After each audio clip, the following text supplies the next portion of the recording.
order at 9:34 a.m. Thanks everyone for being here. We've got a full gallery, which is always nice to see. So I'll call meeting to order. And first item on the agenda is the completion and acceptance of agenda. Did I get a mover and seconder for that? Moved by Commissioner Lehman, seconded by Commissioner Rahman. Any comments, questions, thoughts? Yes, Commissioner President. Yes, I had sent in a formal request that the matter of the bus ed policy be placed on the public agenda for an update. And while I see that it's on the in-camera agenda, I was very disappointed that it was not included on the public agenda, even if it was only to say we're still working on it. We can discuss the matter in closed session with respect to the legal opinion, but I think the public is expecting us to move forward on this because, and I'll stop. But I just want to say this, we've been carrying this as a deferred matter since February 2025, and we really need to move on this one way or another. And it's timely. But I would like it placed on the agenda to somebody's going to have to report out and say progress was made, but I think I would like this actually on the public agenda as an item. All right. I think those is comments. Any other comments or questions? Seeing none, all in favor? Any opposed? Carries. Any disclosure of area of interest? Seeing none. And approval of minutes held on March 30th, 2026 by Commissioner Lehman, seconded by Commissioner Rahman. Any comments, questions, or edits for the minutes? Seeing none, all in favor? Any opposed? That carries. All right, moving to in-camera items. So there are more items on the agenda, so I'm going to read through them. The commission will move in camera. So the following: a matter pertaining to personnel matters with an identifiable individual, including municipal employees with respect to advisory committee. Matter pertaining to advices subject to solicitor-client privilege, including communications necessary for that purpose with respect to joint procurement. A matter pertaining to advices subject to solicitor-client privilege, including communications necessary for the purpose with respect to advertising and transit. And a matter pertaining to personnel matters that are identifiable individual, including municipal employees with respect to the 2025 audit report. So there are 4 items. So can I get a motion to on camera for those items? Moved by Commissioner Lehman, seconded by Commissioner Rahman. Any comments, questions, thoughts on those 4 items? Okay, seeing none, moved and seconded, no comments. All in favor? And any opposed? That carries. So I was gonna say we have to clear the gallery, but yeah. Okay, welcome back, folks. Thank you for your patience during that closed session. So moving on, we have presentations and delegations. The first being from our auditors from PD. And I do want to report out. I forgot, so Commissioner Rahman to report out. Thank you. I'm pleased to report out progress is made for the items of the training. Thank you. Okay, now we're moving on to presentations and delegations. Moving on to the audit report. So maybe I'll get motion to receive the delegation and receive report moved by Commissioner Lehman, seconded by Commissioner Rahman. And I will invite back to your presentation. Thank you very much for having us here this morning. My name is Katie Jambach, audit partner with KPMG, and this is Daniel Navani, senior manager, and we are responsible for the audit of LTC.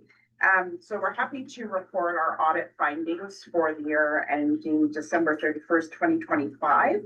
And we'll walk you through the highlights of that, of our audit findings report. And so we'll just be referring to the page numbers on the bottom right-hand side of our report for those of you who have it in front of you to follow along.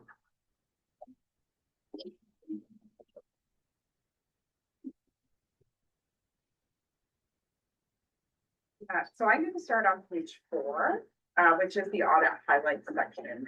Just a couple of things I'd like to note. So we put this report together as a means of communicating with you.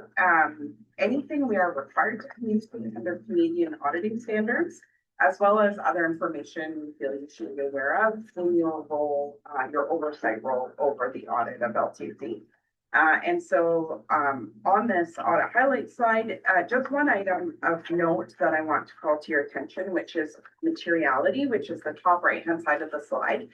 So the purpose of an external audit is to give an opinion on whether the financial statements are fairly stated in all material respects. So materiality is sort of the highest level threshold that we use to identify where within the financial statements there might be a risk of material misstatement. So it helps us scope our work. So I'd like to point out the materiality that we used is 4.8 million for LTC. But the more important number for the commission, in my opinion, is the audit misstatement posting threshold. So that's the number at which, if we identified any misstatements in the financial statements, either corrected or uncorrected, we would, above that 242,000, we would report that back through this report. And you'll see we have none to report, but just so you know the sort of reporting threshold that we use. I'm going to carry on now to slide 6, which is the status of the audit. So at the time this report was prepared, we had actually completed the audit. So really all that remains is having our conversations with the commission today and obtaining evidence of the approval of the financial statements. After this has been done, and in fact, we may have already sent our management representation letter. So that's our standard letter, where management represents that they've sort of given us everything that we've asked for and they approve the financial statements. So we'll ask for that to be signed. And then once those items are complete, we anticipate being able to issue a clean or an unmodified auditor's report. And I'll hand it to Dania to go through a bit more detail on how we conducted the audit. Okay. Thank you everyone for having us here. So I will start on page 7. On this page, we have included here our cloud risk plan management override of control. This risk is not valid and is a presumed risk for all entities under Canadian accounting standard.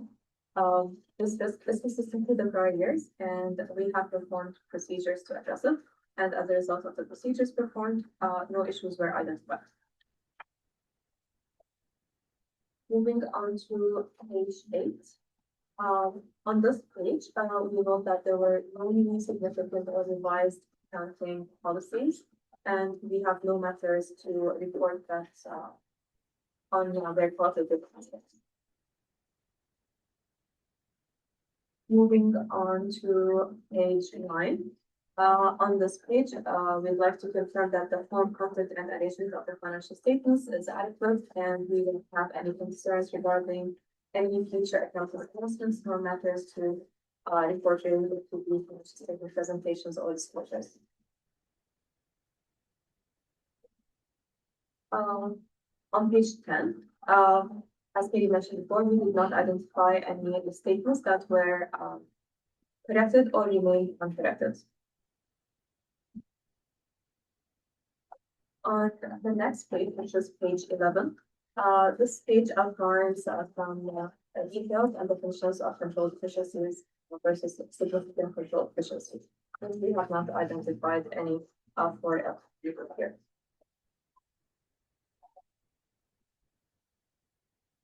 On the next few pages, which is like pages 12 to 14, on here, like we have included some details where we highlight how the audit policy works and how we deliver it.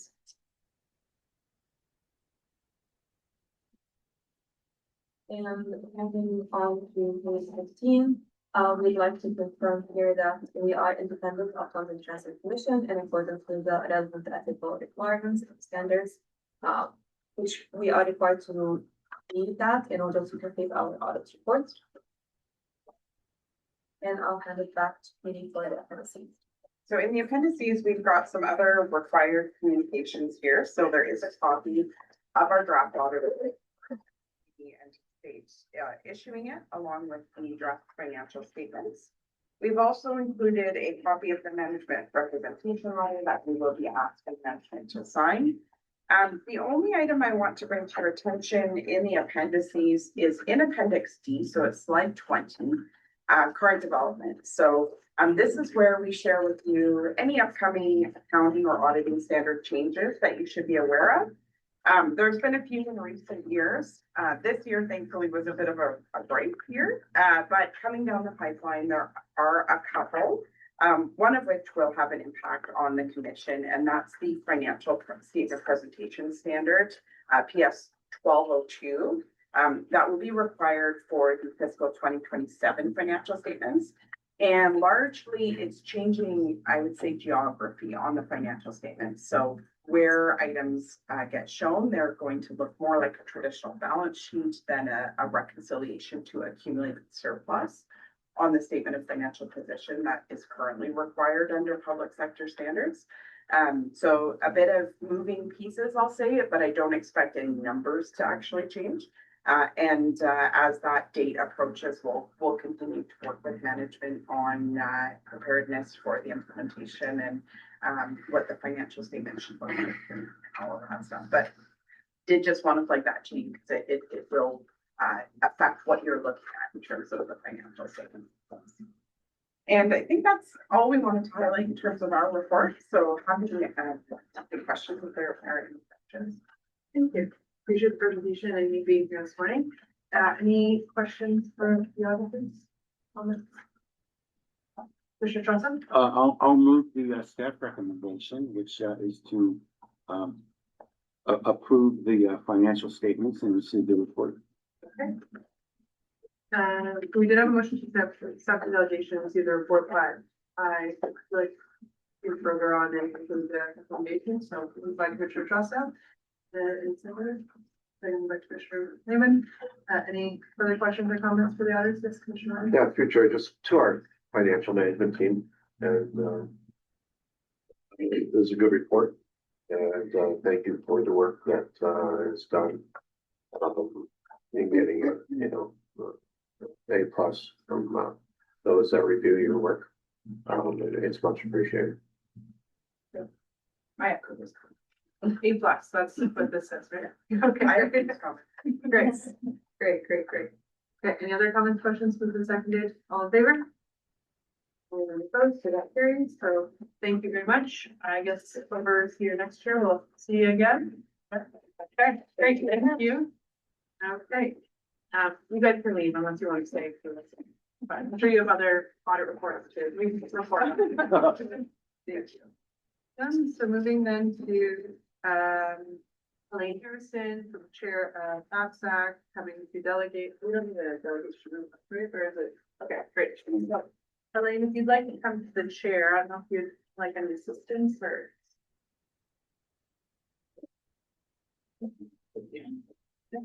Can we also, or Elaine, introduce the members of the committee? I think that'd be great. Well, I think that would be-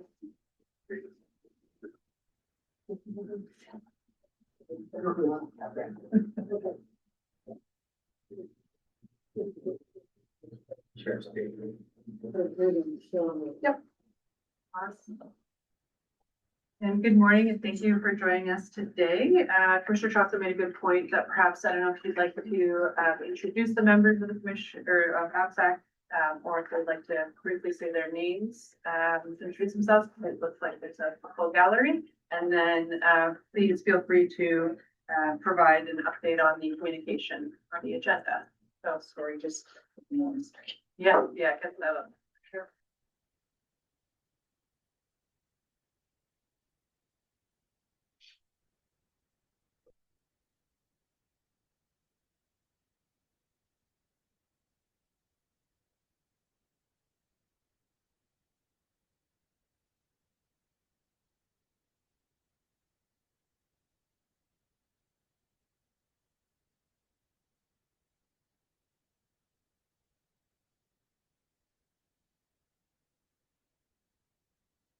So would you like me to introduce the members who are here or the ones who are not here or? Just the ones who are here. Okay. Yeah. So, I thank you for welcoming me here. I am the chair of the Central Public Transit Services Advisory Committee. I'm also joined today by my vice chair, Penny. Sorry, Penny Moore. I'm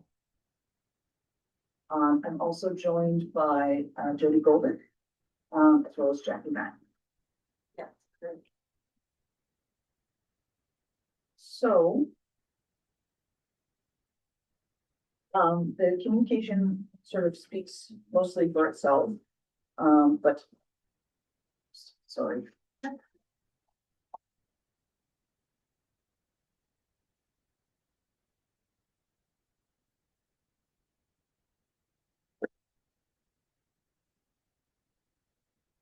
So, I wanted to discuss, some sort of. Some suggestions that I had, or recommendations that I was hoping to, the commission would potentially entertain. And the basis for these is, a lot of it is because we're in 2026 now, as well as, the Open Meetings Act, as well as, sort of, transparency to the general public. And we're discussing.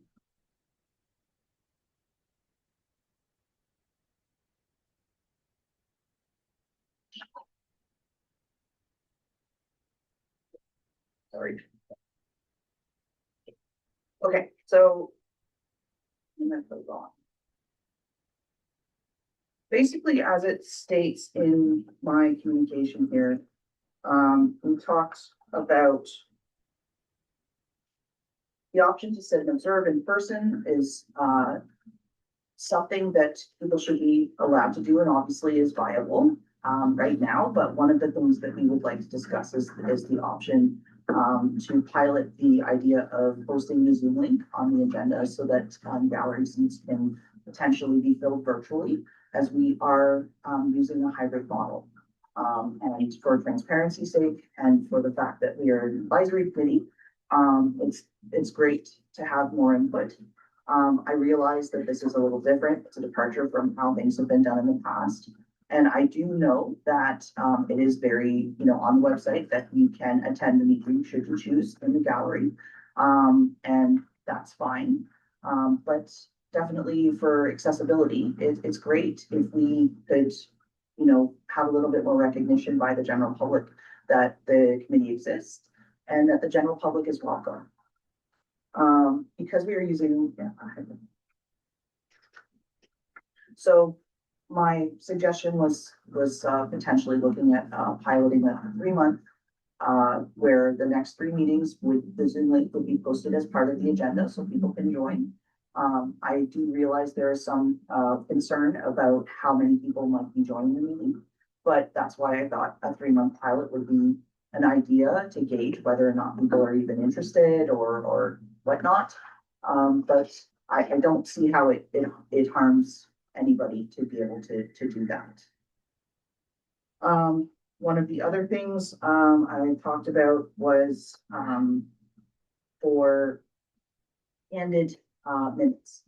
One of the things about an advisory committee that really makes it stand out, is that you want to know what was talked about and discussed, because that's what an advisory committee is supposed to do, is discuss, because our discussions help then inform your decisions.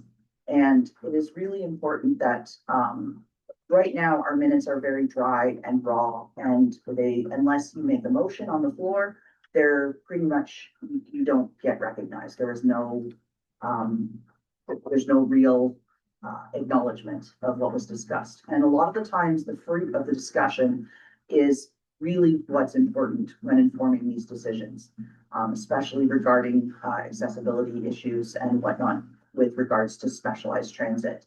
A lot of the times the discussions are fruitful. People bring in their perspectives and their opinions. And like I said, unless it gets motioned, we can't keep up. So it means that if you miss a meeting or you are, trying to read something and multitask and you fail miserably, you might miss something. And it's very frustrating to try to then catch up.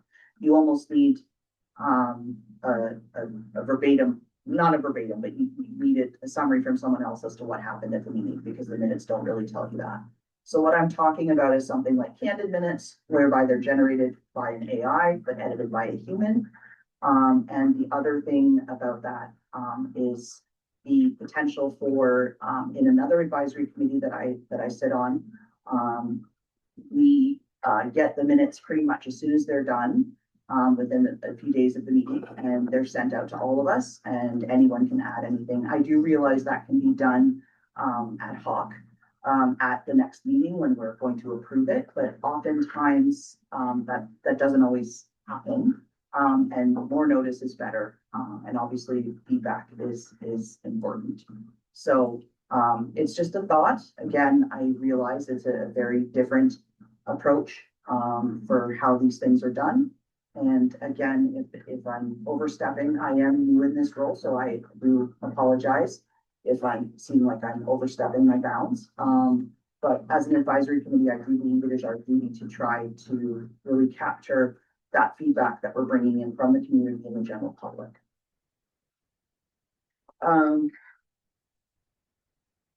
Just give me one moment.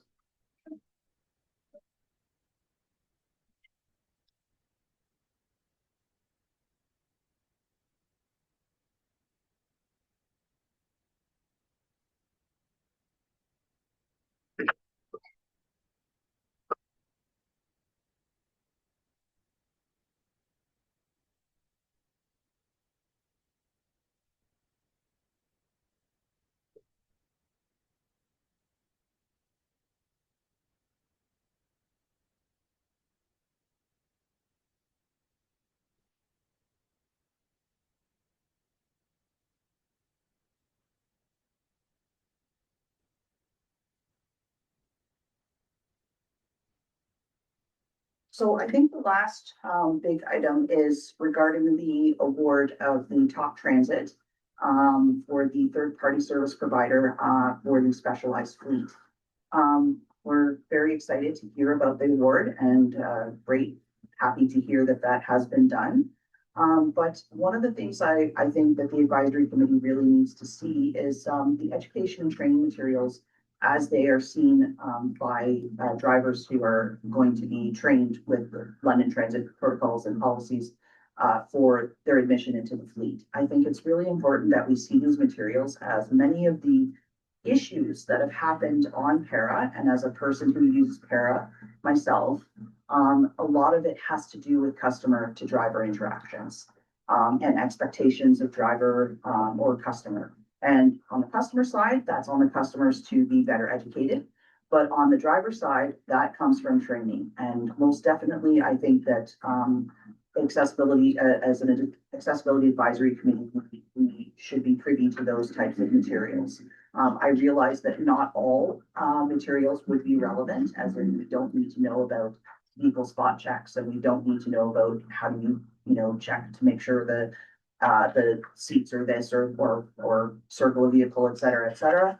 And I absolutely respect that there's things that are not important, but anything that is customer facing related, how the conduct that a driver should observe when interacting with a person with disabilities, how to understand what their accommodations are beyond what is written on the manifest and on the profile, because many people can have the same disability, but what accommodation they might require might be different. And so the expectation should not be assumed just because they're so-and-so, they have this on their profile, that they need this and this and this. And a lot of it just comes down to proper training. And what I mean by training, I mean looking beyond modules and online modules. They're wonderful and they are extremely informative, but real world in-person training is the best way to really work with those people. And some of the ride-alongs that have happened, I've seen it happen, and I don't really believe that they're getting the full picture of it. And as members of APSAC, I think it would be easy enough for us to come out and be those pretend people to help with the training and to give live testimonials of how we have interacted and things that have worked and things that haven't, to set these new drivers up for success, because we want them obviously to be successful.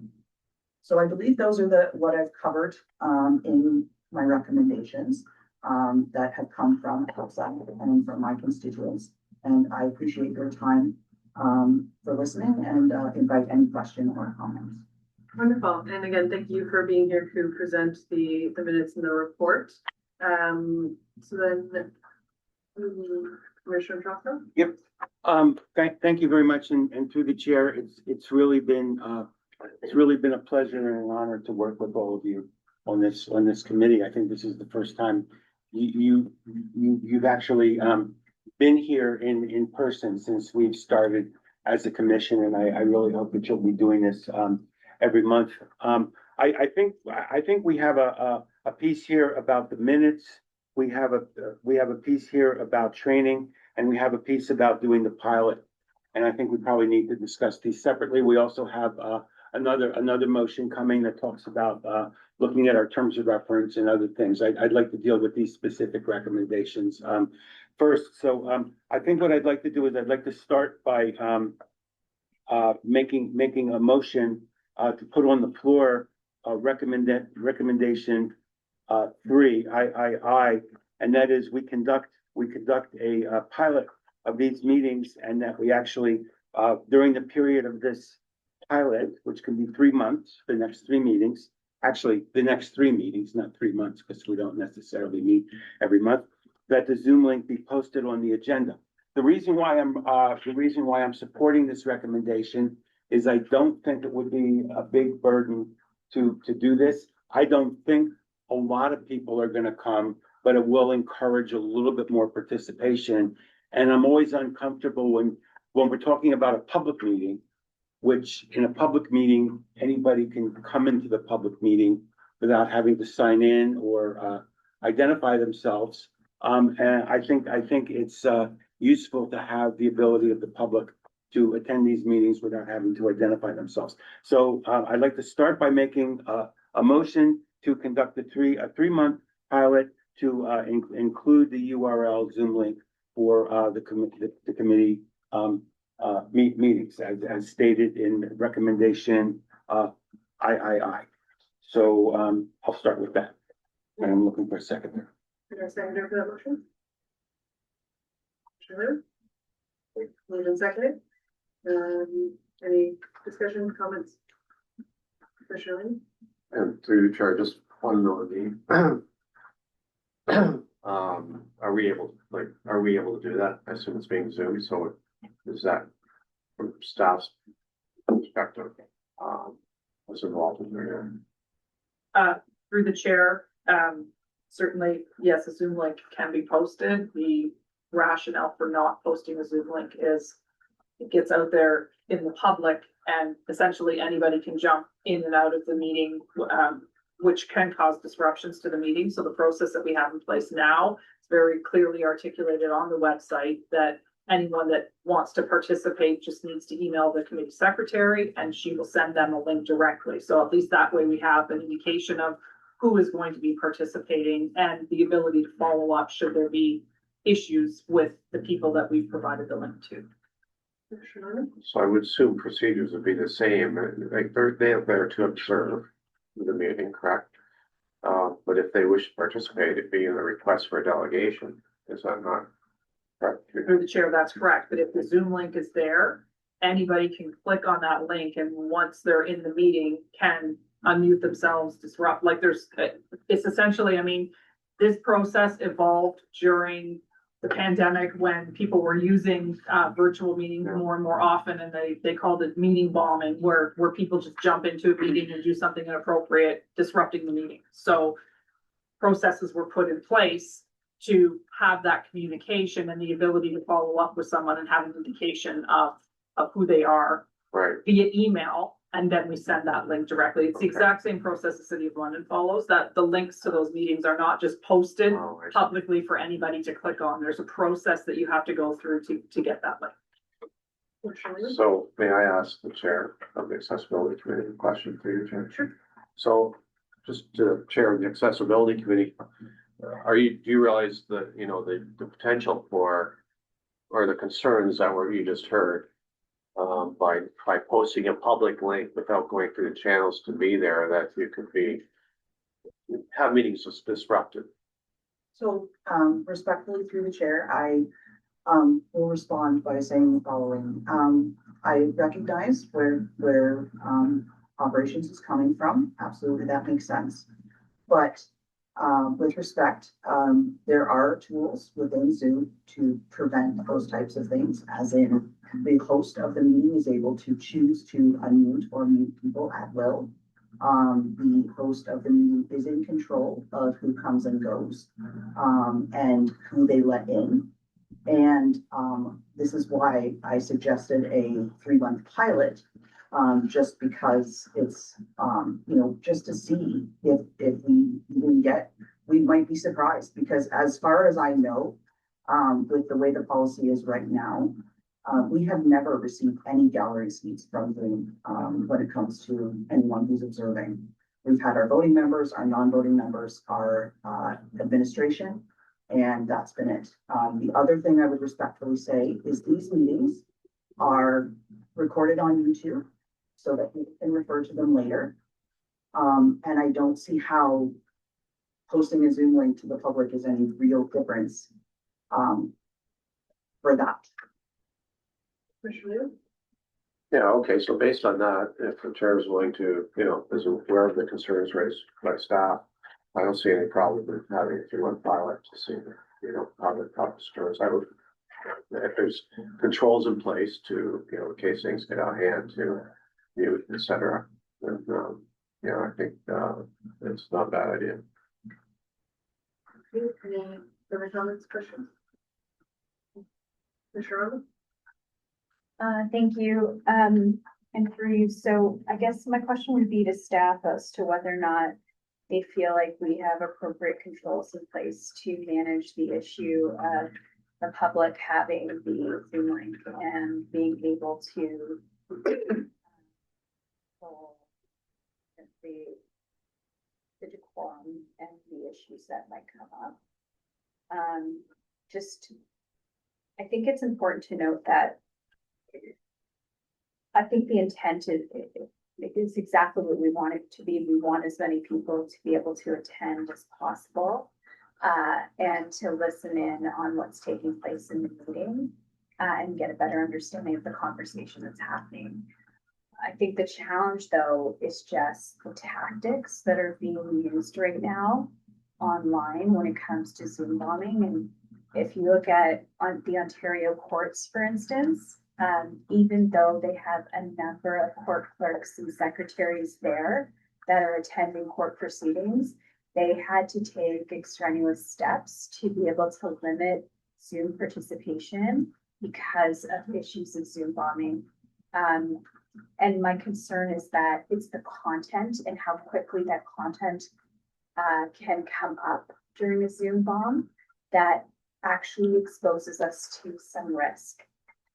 Because if something is put out there or, there's a message that occurs while somebody is attending the meeting in public on Zoom, there's very little ability to stop that from happening without ensuring our controls are really exceptional. And I just want to make sure that staff would be that comfortable with the technology to be able to ensure it, because as I mentioned, in the court setting, they had to make it so that the proceedings were no longer available on Zoom in public. Through the chair, you're correct. I mean, certainly the Zoom manager can mute and unmute people, but as quickly as you can mute someone, they can unmute themselves and say something. And yes, you have to be quick to mute them partway through, but there certainly is that potential. Zoom also has options where you can mute all participants, but that won't work in this case because our meetings are held hybridly. So we have some committee members who are participating virtually who you can't automatically mute because they need to be able to be part of the dialogue.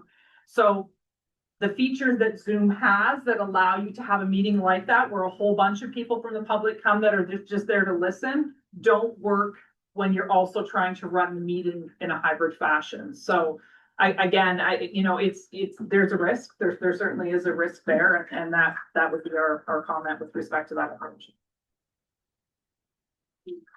Any other questions or comments? Could you respond? We typically don't just take further comments from the delegates unless you question us from the commissioners. Yes, and if I may, I just have a this is our advice. Sorry, Commissioner Robin hasn't finished asking questions. Oh, I'm sorry. Commissioner Robin? Thank you. So again, I see complete value with being able to go out with information and a pilot around making the meeting. So I do have a motion drafted that I will bring up after, we're dealt with this motion. But I do think that there would be a lot of value in sharing on all of our channels that this committee exists, how to access the meetings, how to participate in the meeting, and kind of how to get more involved. I think that would be entirely something that we should undertake in terms of our own communication. The only thing I'm a bit challenged with is just, and from my own experience in teaching, I can tell you that it's just a different form of management where you have participants that are participating, that are able to speak, and others that are there that are not able to speak in an online environment, as well as people of public. I just think that until I have confidence that our staff are able to manage that or have a plan to do that appropriately, I wouldn't be ready for a pilot. But if you want to work that into the motion, that once our staff are ready and feel confident to do that, then perhaps that would be the time for the pilot. I just don't want to put some expectation out there that perhaps is too difficult for us to manage at this time. And Commissioner Trosso and Commissioner Lynn? Rather than try to respond to that myself, based on my knowledge, trying to manage a Zoom classroom, I think I would just ask the delegate if she wanted to add something to that, because she had her hand up and she does have experience on another current committee. I mean, people could walk into the chambers and city council and disrupt the meeting, and we have rules that talk about disrupting the meeting, and we can't be restrictive based on the fact that somebody in another context might have done something. I think we need to get more people paying attention to what we're doing, which is why I put forward this motion. But may I ask if she could respond? Chair Harrison, do you have any additional comments? Through the chair, again, I absolutely respect and recognize what concerns are being raised here. As someone who's been using Zoom for quite a few years and in many different forums, I understand. Part of it, I believe, is staff education and knowledge of what Zoom is capable of. There are ways of holding meetings that restrict the ability for participants to answer and restrict the ability of the chat to be functional, including question and answers. And it's a way of changing the format of how we work with Zoom. But I do know it is possible, as I've been to many hybrid conferences and I've been to many other settings, including Ontario human rights settings as well. So it is very possible. It is, I think, the knowledge. So I would be endorsing the idea that if staff would need more education, and before we could undertake that, that's fine. The other thing I want to sort of clarify is I did suggest a 3-month pilot, but what I'm suggesting is not that we post the Zoom link as soon as we have a Zoom link. I'm talking about posting the Zoom link maybe the night before or the day of the meeting. I'm not suggesting that we open it up to the public months before so they can just tap in and do, that sort of ridiculousness. But what I also want to quickly just say is, again, we don't want to be restrictive. And I also do definitely like the idea of all the channels sort of recognizing that the community exists, explaining how we can whatever. And again, I think we shouldn't let fear stop us from attempting something. And if, the first month goes terribly, then why do we need to continue that?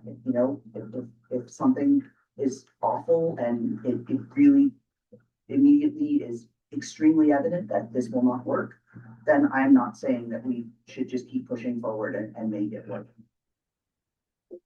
Commissioner Bristol? Yeah, so, in closing, I wanna say my last piece on this.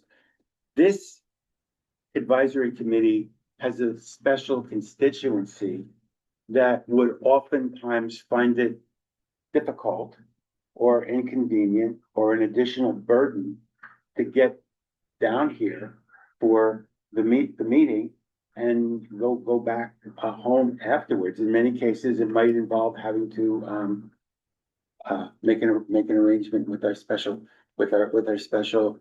transit. I think that we should be going out of our way, even if there's some inconvenience or some risk on our part, to do this based on the nature of who the constituency is for this committee. So, I think the point that was made that this does not have to be a permanent link, it doesn't have to be, published right away, but it needs to be put on the website, which people know how to use, maybe 24 hours before the meeting, so people can get to it. And again, if there are problems, we'll reevaluate it, but we've got to err on the side of making these meetings more accessible to people who, by definition, need assistance with accessibility sometimes. So requiring people to come down here I don't think that's a great way to encourage participation in advisory committee. Thank you. So I'll urge a yes vote on this. Sure, mention of YouTube. Is this being broadcast live on YouTube or recorded on YouTube? Through the chair, the commission meetings are recorded and then posted after the fact, Okay. not broadcasted. Thank you. And the Absent are not recorded or posted, no. That's cool. Sure, I'm going to take the chair. Thank you. Yes, sign the chair, please go. Thank you. So I've heard the discussion. I understand the intention. I also do see value in having, more access. I do know in the past that, I believe that AppSec was online only for a while and then it became hybrid in person because there's a desire from members of the committee to have some in-person element to it. I do see that adding complications to trying to manage a Zoom online platform when you have in-person, online participants and online guests, and being able to mute some people but not others, but not being able to mute everyone because you have some people in person, so you can't mute everyone because you have to have them able to speak. I see that actually adding quite a lot of difficulty. Like I've hosted Zoom meetings before where just even with a group of people who are not malicious at all, trying to keep people muted and unmuted and not sharing their screen when they're not supposed to versus others, it can be quite a handful.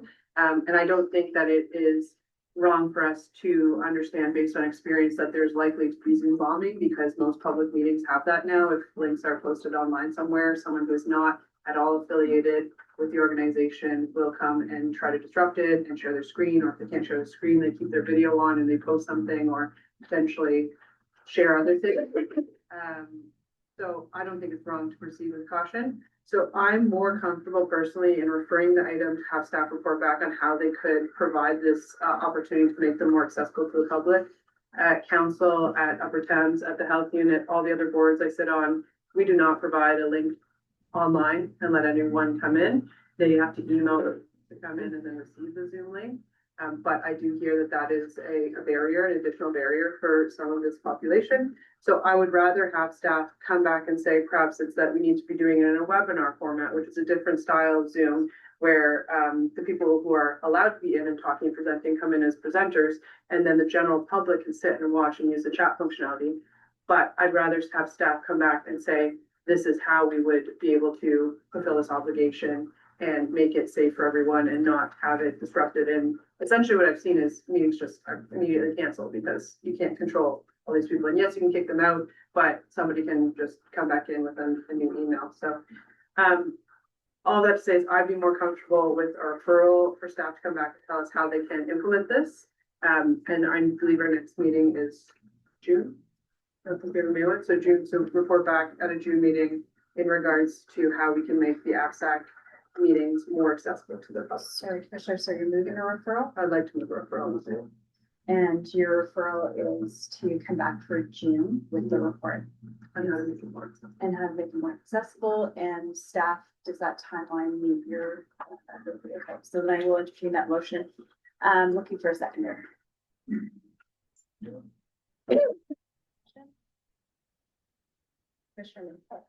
Commissioner Traza. Yeah, I'm gonna vote no on the referral. And, the reason I'm gonna vote no on the referral is we should try this.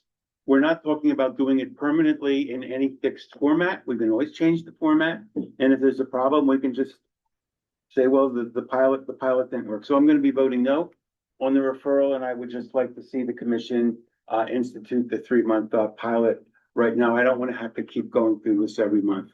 I mean, we need to be more accessible. We have an obligation to be more accessible. And quite frankly, I don't want to get into any kind of legal discussion here, but I don't think we're in compliance with accessibility requirements when we tell people who are visually impaired or are not driving or in wheelchairs that they have to come down to this meeting on Highbury in order to participate. So I'm gonna vote no on the referral, and I'd like to see this pilot start right away. Thank you.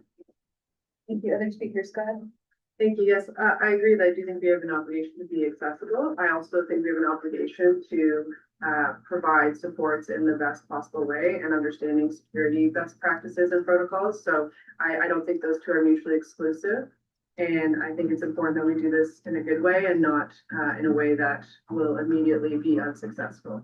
So that is why I'd prefer to have a plan provided where we can assure that the meeting will not be interrupted by Zoom bombing. Other speakers? Okay, seeing none, I will call the vote. All in favor of the referral? Opposed? And that carries. Chairman, it's serving you. Thank you. I Okay. have Chair and then Commissioner Trust still has the floor. Yes, so for the next motion, it really combines points 1 and 2. I think the value of this, my motion is that we, experiment, and I'm willing to put forward this as another 3-month pilot to see how it works. So we experiment with what has been characterized here as an expanded form of minutes. That the term used is candid minutes. And I think the problem with the minutes, and this was the first thing I noticed when I was on the committee, was that the minutes, we use the clerk's formats for the minutes, and I think it would be of more value to members of the commission who were advising, but also to members of the public, and also to ongoing members of the committee, if we go into a little bit more detail in the minutes. So what I'm asking for is a little less rigidity and a better reflection of what's discussed. I have tried very hard in my short time on this committee to try to encourage, sometimes push, yes, the flow of the meeting to make sure that the very good points that are being raised by people get reflected in a form that's going to come back to this commission and to the public. Because before I started serving on this committee, I went through a lot of the past minutes, and what I noticed was by the way, this is a criticism I have of many of the advisory committees. It's not the fault of the people on the advisory committees. But the minutes that actually get written up are, we've received reports and we adjourned. And I've seen a number of situations where members of the committee have made suggestions, have spoken, have talked about things based on their own lived experience, and nobody's trying to deflect it, but unless there's more of a conscious effort to capture it, we lose that richness. So I'm going to move parts 1 and 2 for a period of 3 months. And you know, if it really turns out to be a burden on staff, we'll hear about that and we'll find out and we can modify it. But I would like to do this also for a 3-month period, and I think it would work nicely with well, that's my motion. Is there a second to that motion?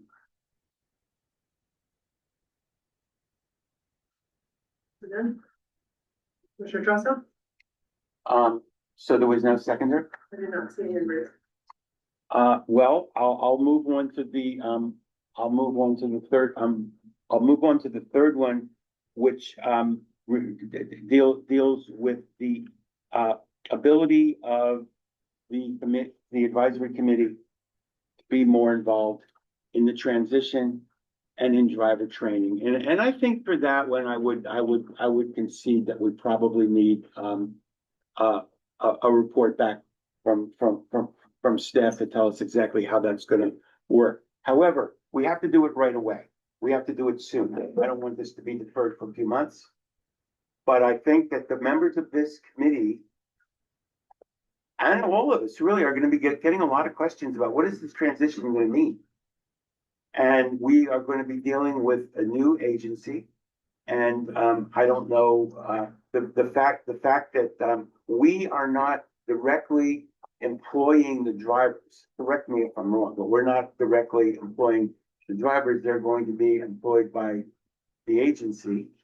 It creates a bit of complexity to the situation, but I know that one of the main concerns that I've heard over the last year from members of this committee and from the public is driver training and those who are facing riders.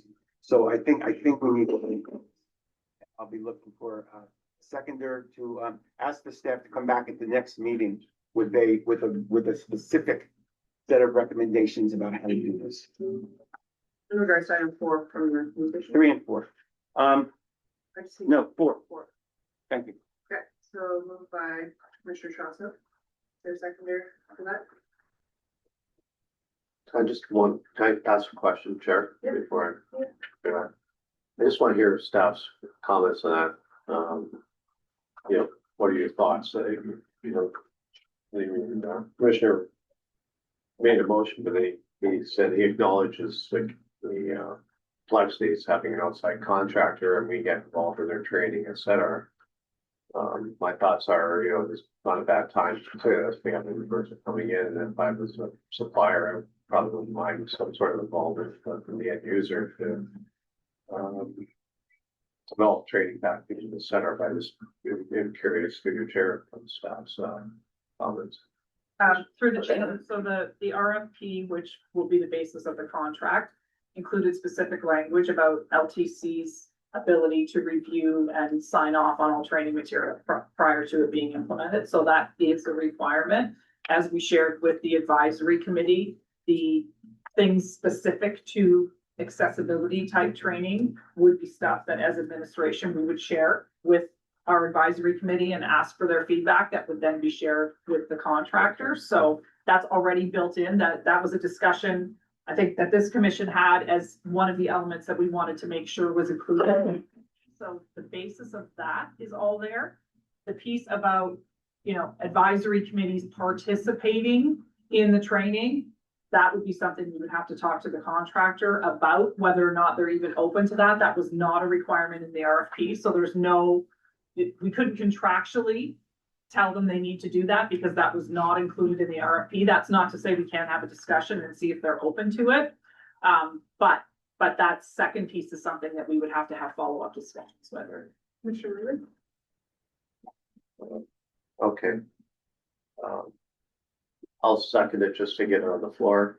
I'll support that, so. Any other comments, questions? It's been moved and seconded for a report back as section item 4 at our June meeting. That's our next meeting, right? Yeah. Commissioner Rowley? Thank you. So my issue with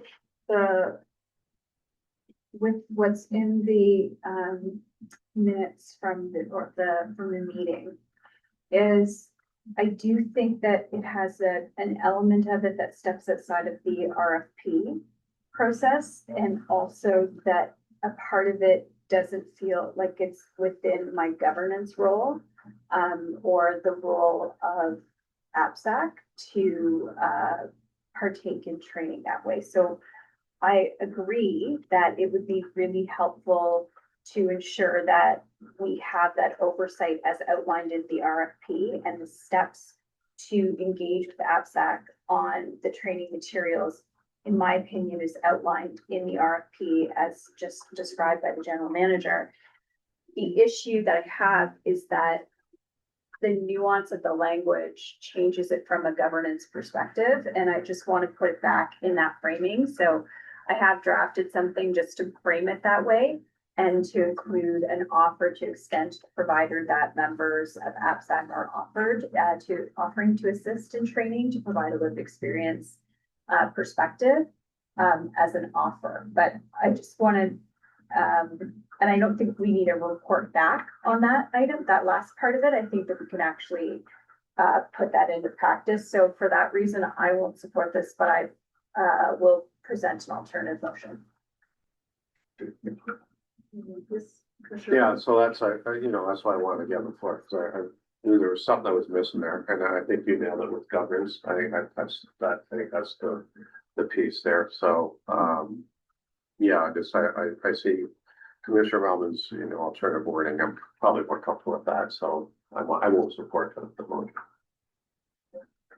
Any further discussion, questions, comments? Seeing none, then I'll call the vote. All in favor of, report back on item 4 at the June meeting? And any opposed? I'm sorry, could people put their, I didn't see that. Okay, so it was 1 to 3. Correct. And do the numbers and then, does the roll call get reflected in the minutes if I may ask? Okay. Yes, it will. Right, so those are item 4. Commissioner Trossel, do you have any additional follow-up? Otherwise, Commissioner Robin has. No, I think that deals with items 1, 2, 3, and 4 in the recommendations that have been sent to us. I want to thank the committee again, and please consider coming every time you have recommendations on the floor, and that's it. I'm done with my motions. Great, Commissioner Roman, I see you circulate something. Thank you. And through your chair, I'd like to put forward an alternative motion, and I'll read it. That the commission direct administration to 1, undertake a review of the Accessible Public Transit Service Advisory Committee terms of reference, giving consideration to the duties of the committee, the frequencies of the meetings, and the manner in which meeting agenda items are determined. 2, undertake a review of the training materials provided to committee members. 3, the commission posts to their website and social media a message about APSAC with information about what the committee does, and that meetings are open to the public in person or to email for a link. 4, that the general manager or delegate be requested to review with the new specialized transit provider the training provided to drivers to ensure compliance with ARDA standards and their understanding of accommodations for persons with disability. Sorry, that should be persons with disabilities, sorry. An offer to extend to the provider that members of APSAC are offering to assist in training to provide a lived experience perspective.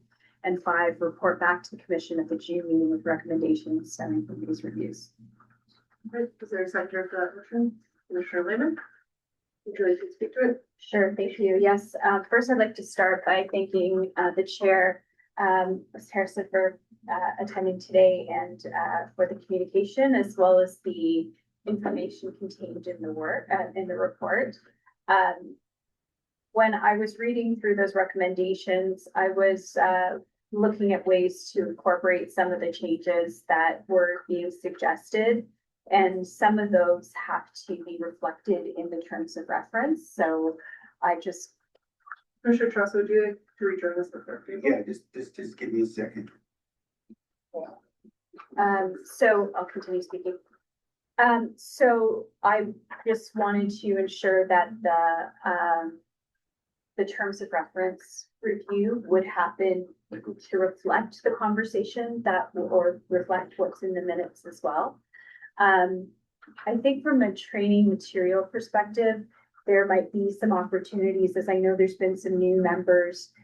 There's been some questions maybe about how to move the items forward as well, just reading this. So I think that would be helpful from a training perspective.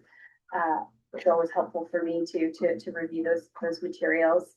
And I heard quite clearly the desire for the information to be shared around, the makeup of the committee and even like who's on the committee, not by name or anything like that, but just what the role of the committee is, and that you can attend either in person or receive the link.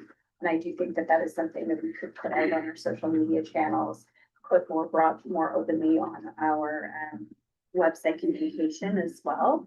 And lastly, I agree that it's always great to have lived experience perspective at the table when you're doing, when you're training new operators, when you're bringing people to the table, and making that offer, just again, in light of the fact that we do have a process by which we undertake those discussions with the provider, just making sure that we are putting that in an extended offer, but that it's according to what we said in the RFP. And also understanding, from my perspective, I see it as really important that the conversation around the training materials and everything that we've been talking about that's contained in the letter is also coming from staff versus coming from other places around what should be I think the back and forth between APSAC as well as the new provider on those training materials. And just ensuring that continues to be part of our process and reporting back in a timely way so that we can address some of these concerns and considerations. Thank you. Any other comments or questions, Commissioner Copeland? Yes, I'm certainly going to, reluctantly, support part 1, 2, 3, and 5. I would have rather seen the direct, action as recommended by the committee, but, and I'm disappointed that did not pass, but I think this is a step forward.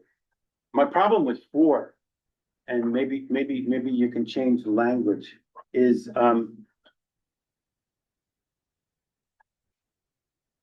I don't want to ask the new provider, about, like it's a request that they're gonna comply with AODA standards. They don't have a choice about whether or not they're gonna comply with AODA standards. They're going to comply with AOD standards. And if they don't comply with AOD standards, this commission has an obligation to take action under our contract. So this is just drafted in a way that I can't support part 4 here. So I'd either ask for that to be extremely fixed or called separately. So and I'll certainly undertake a review of our terms of reference. We should be doing that from time to time anyway, especially now that we're moving into a new area. We're moving into a new area. We may be looking at some very serious changes with the new contractor. I hope so. But this AODA compliance is not on the table. It's mandatory. If I could perhaps clarify, since you requested to review with the new specialized transit provider, the training material provided to drivers to ensure compliance with AODA standards. So it's not requesting them to comply, it's requesting a review process with staff and the new service provider of their AODA materials.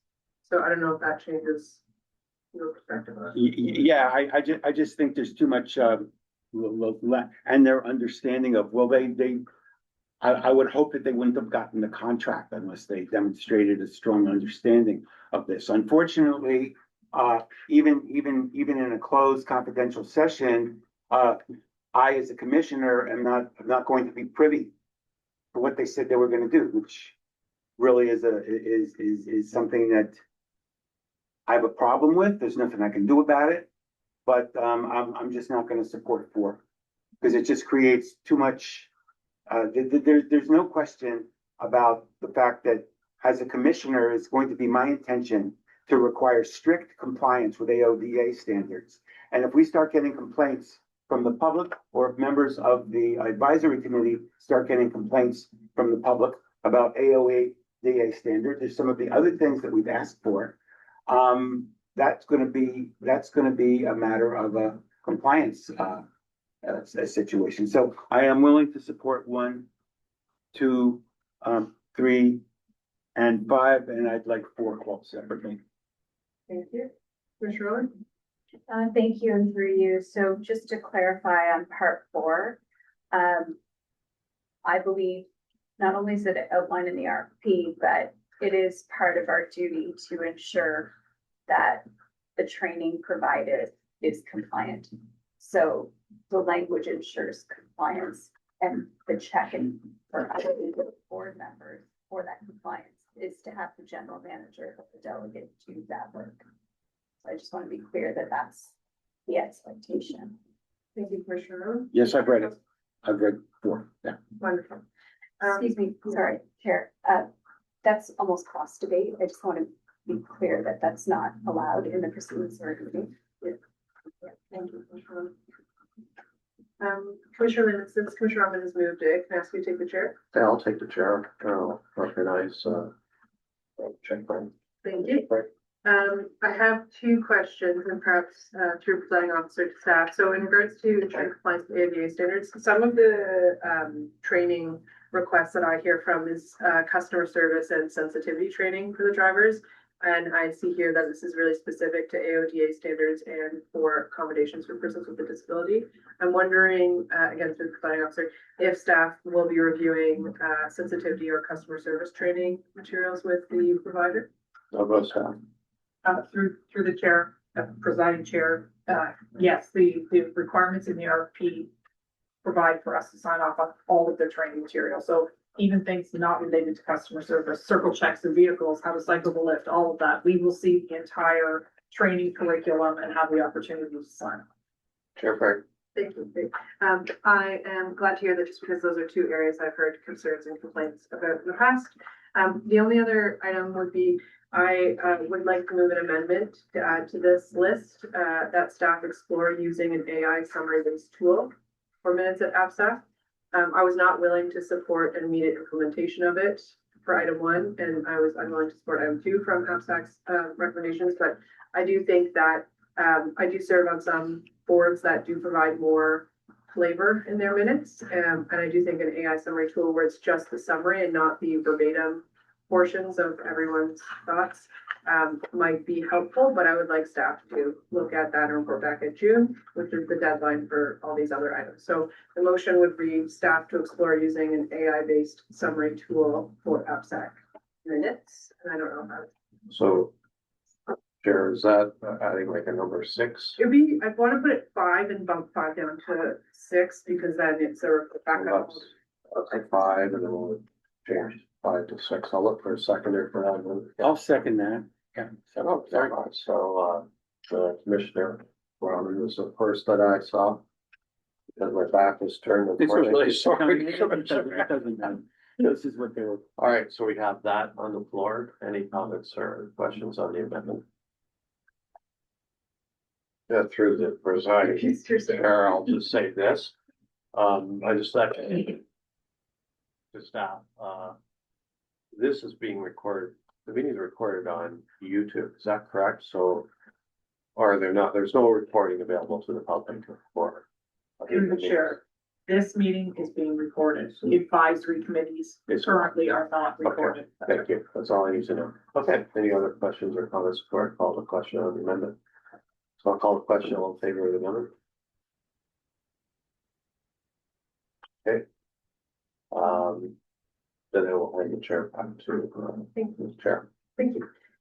Okay, so now we have a motion as amended. I think I need a new mover. Okay, new mover and second. Moved by Commissioner Roman, second by Commissioner Lehman. So that is, the new motion is all of the previous items plus the additional item of an AI summary tool report back. Is that you? Good. I just said yes. Okay, you're fine. Any further comments or questions on the motion as amended? Seeing none, then I'll call a final vote. All in favor? Whoa, we're, Oh, sorry. My apologies. Okay, so item 4, we called separate. So then it would be, 1, 2, 3 plus the new AI tool if you're, good to keep that in, and item 5, and then pulling 4 separately. Is that good? Okay. So all in favor of those items? And any opposed? So that carries unanimously. And then pulling item 4 separately for a vote. All in favor? And any opposed? And that carries with 1 opposed. Okay, so that's all those items. I think we have dispensed with all items on this item, and we also hopefully will catch back up on our time. But again, thank you very much, Chair Harrison, for joining us, and thank you for other members of APSAC. Look forward to seeing you at future meetings. So moving on to communications, we have 3. Yes, I'd like to request a short break, sure, how long? 5-10 minutes. Is there a seconder for 5 minutes? Seconded by Commissioner Lehman, all in favor? Any opposed? Okay, 5-minute break, so we'll come back at 11:45.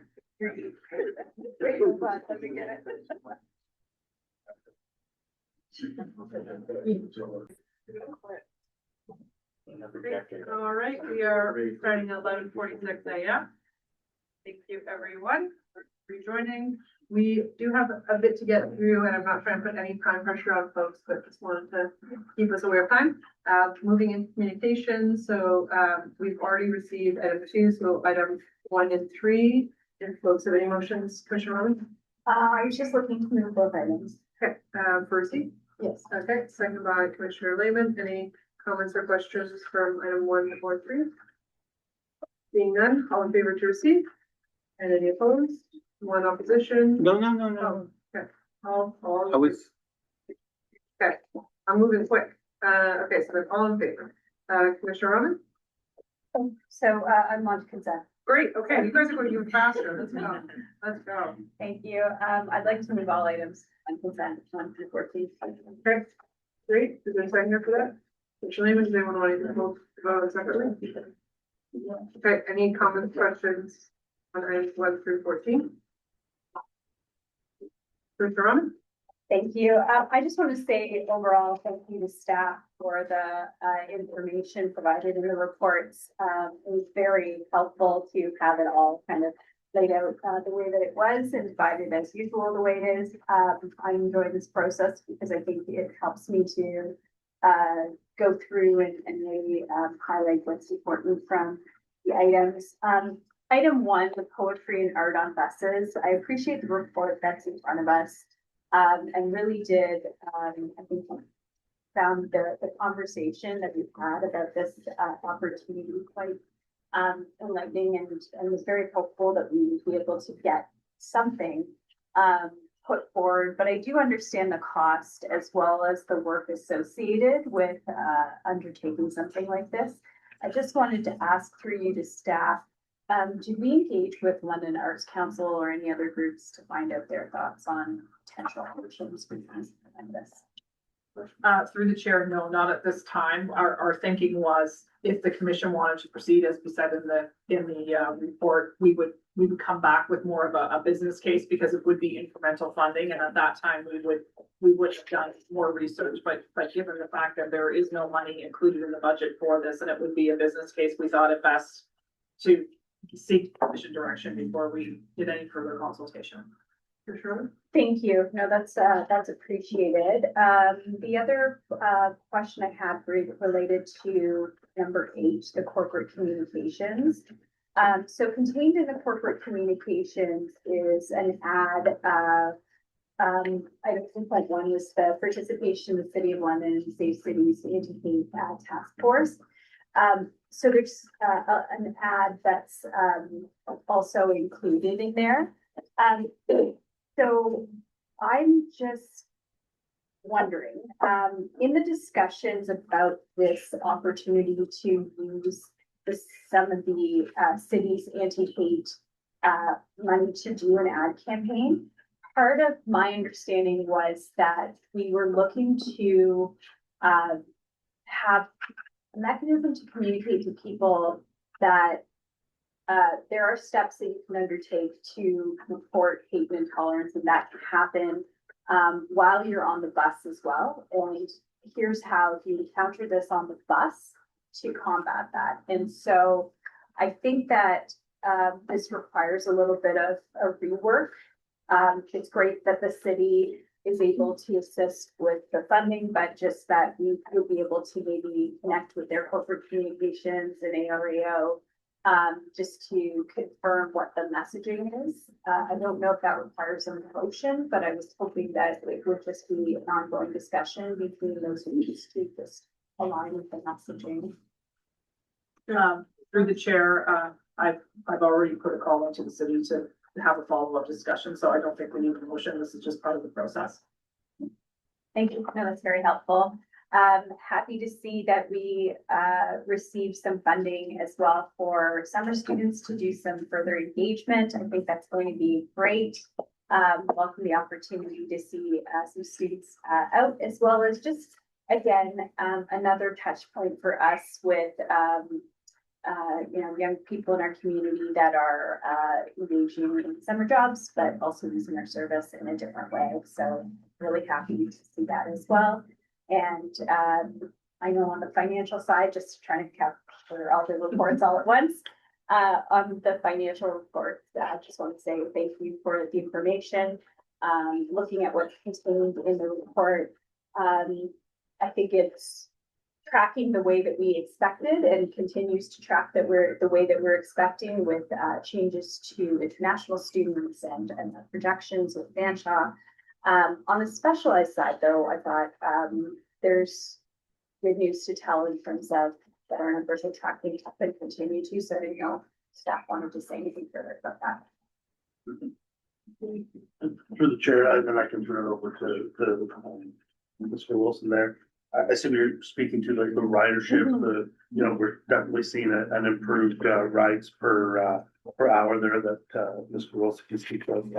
A little bit down in the service hours, but I think there's a plan for that, and they're able to do that, and I'll speak later on, but I think John can add to the specifics of why they're a little bit more volume there. Yeah, I could put a layer on that through the chair. So the rights for revenue service hour are impacted in a positive way with the funding that's been received as well. So the application of service hours were put into areas where there was the greatest demand. In a lot of cases, when that happens, you see more shared ride service usage, which then increases the rights for revenue service hour.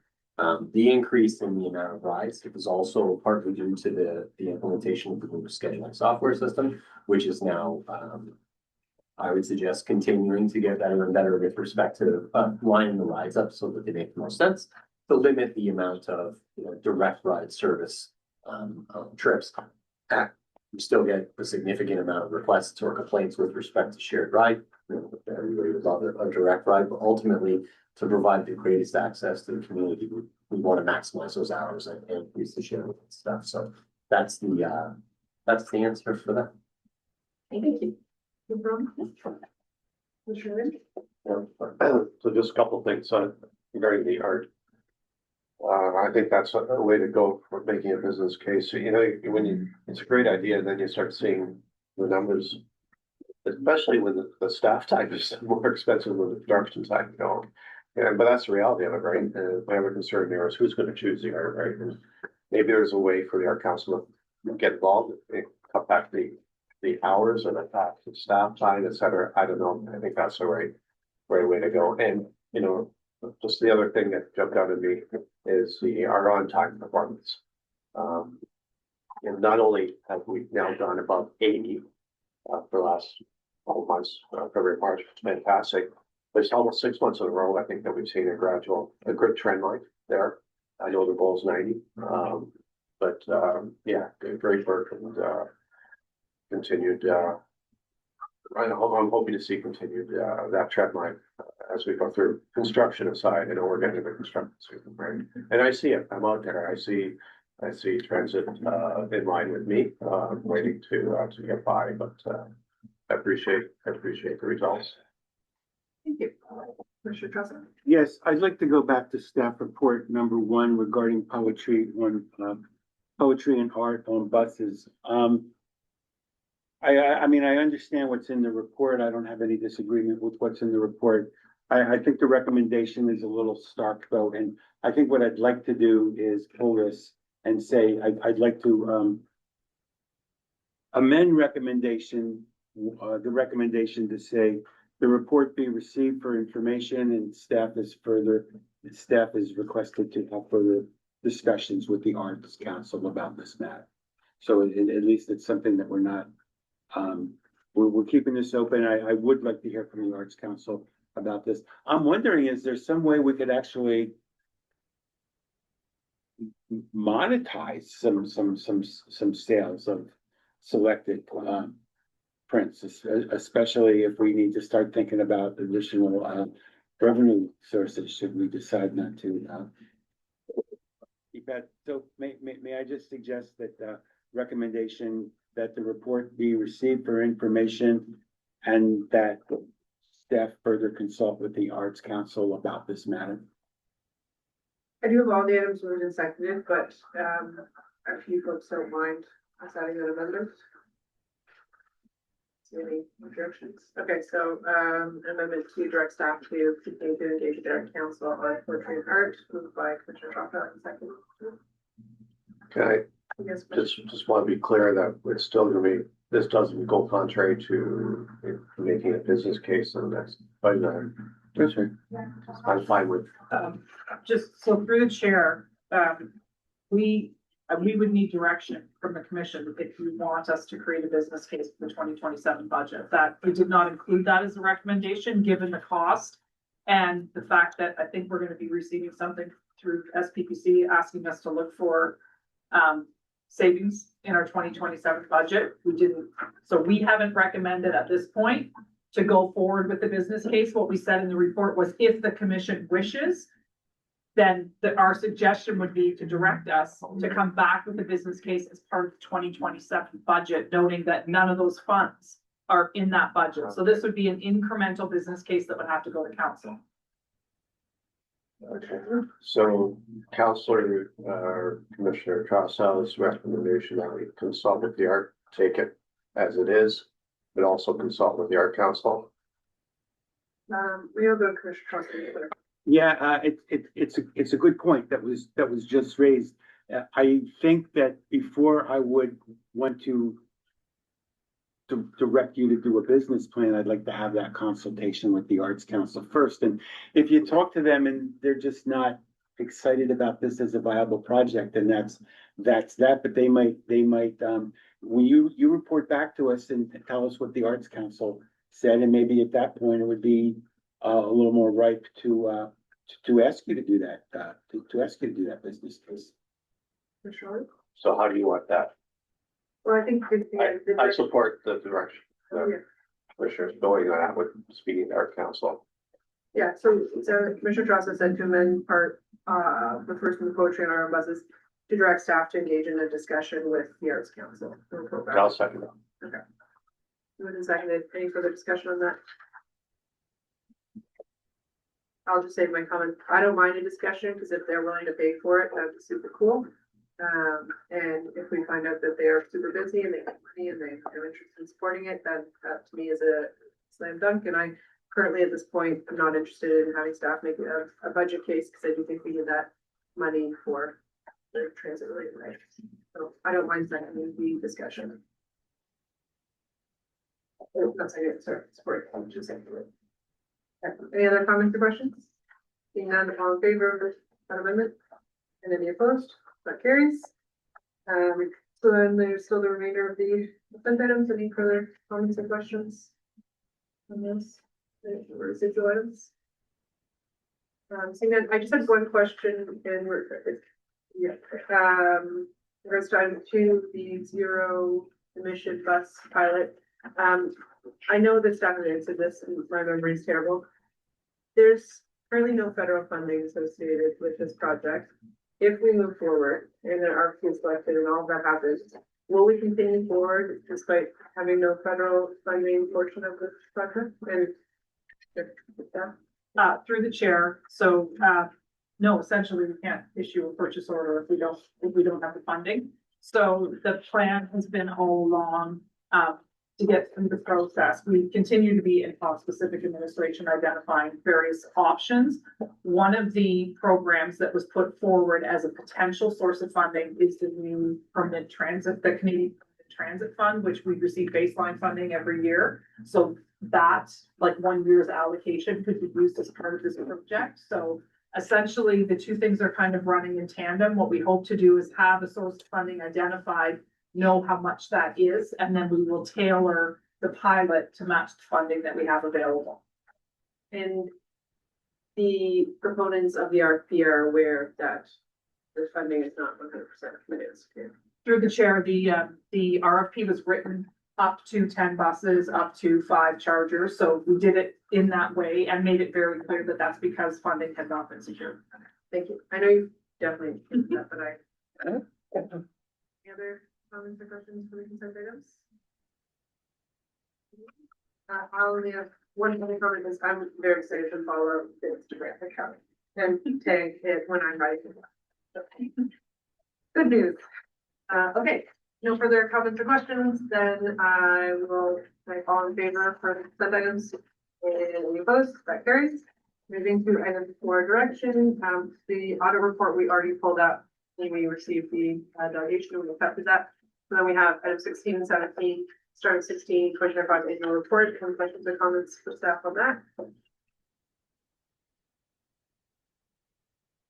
I'll move that.